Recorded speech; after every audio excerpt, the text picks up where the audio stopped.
આનંદ sir, હું શું કહું છું, આ જે ટિકટોકમાં જે હેક્સ બતાવે છે એનાથી દાંત વ્હાઈટ થઈ શકે?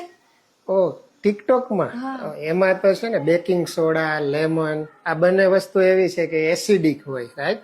એનાથી દાંત વ્હાઈટ 100% થાય, પરંતુ એનાથી નુકસાની ઘણી બધી થાય. સપોઝ કે આ વસ્તુ વાપરીએ તો આપણું જે દાંતનું ઇનેમલ હોય ને એ ઘસાઈ જાય અને એ છે પોરસ થઈ જાય. પોરસ મીન્સ કે રફ થઈ જાય.